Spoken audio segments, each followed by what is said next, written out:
What's happening, folks? Back with another reaction, back with some more Eurythmics. And we're going to begin going through a handful of bonus tunes included in the expanded folder for their 1989 album We Tour 1. Thank you again to Phil. And the first of these is Precious. Not to be confused with the Erasure or Depeche Mode tunes. Indeed, this one predates both of them. I think I also reacted to a Tori Amos song called Precious Things. And as I probably said in all three of those videos, something which is precious is a valuable and emotionally held entity, something which is perhaps also fragile and delicate and thus must be handled with care, and obviously that type of phrasing can function on multiple levels. It can be both literal and figurative at the same time. So yes, I would expect something similar here, whether we're talking about someone's emotions, someone's life, or emotional state, or a particular point in time between two people, something which has fragility but also significance and perhaps importance. So I'll see what I can catch on a first listen. This is Eurythmics, the track is Precious, and it's a bonus tune included in an expanded folder for their 1989 album We Tour 1. Oof. Dark and funky.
So that's interesting. Like, I do say on some level it sounds like a tune that if you really had to come down to which tracks can make it on the record or which don't. It sounds a bit more like a B-side, which isn't really a criticism. I did enjoy that, especially lyrically.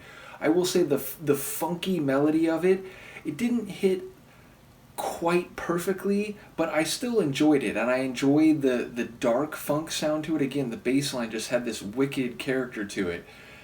But ultimately, I feel like the lyrics are very well written. There's even a bit of, maybe not Shakespearean phrasing, but kind of oldie-timey phrasing where the syntax is reversed from the way that we might speak in the 20th or indeed the 21st century.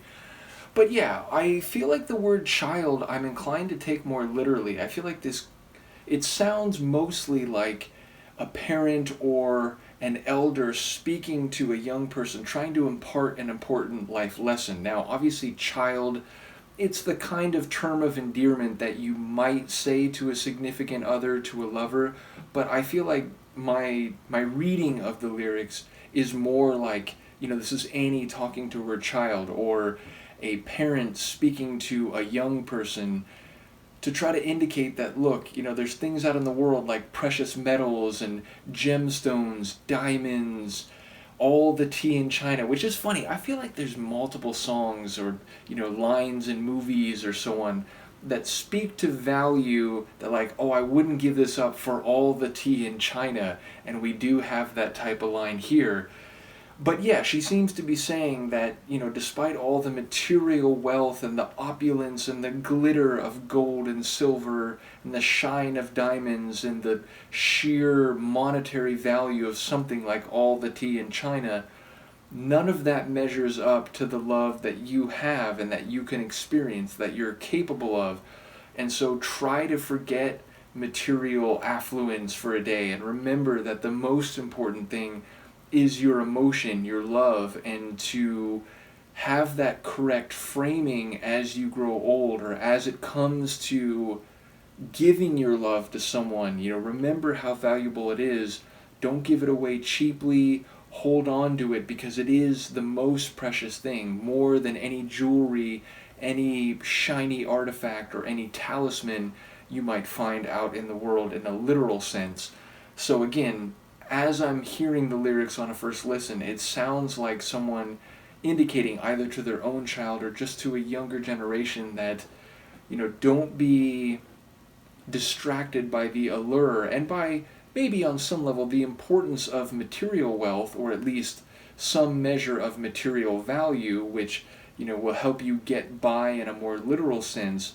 But don't let that ever obscure the importance, the superior importance, and the incomparable value of love, of your own emotion, of your own heart, because that's truly what will make you happy in life, rather than something which might give you a bit of gratification and, again, on some level, material stability, but in the end, if that's all you have, then you'll have lost something precious. So that's the way I take the lyrics, and I do think they are well written. And as I said, I enjoy the light funkiness of the tune, but compared to some of the other tracks on the actual album, We Tour One, I can understand why this maybe stayed as a B-side or, just couldn't crack into the actual record. So let me know if you agree or disagree. Let me know what you think more generally, and I will see you next time. Peace.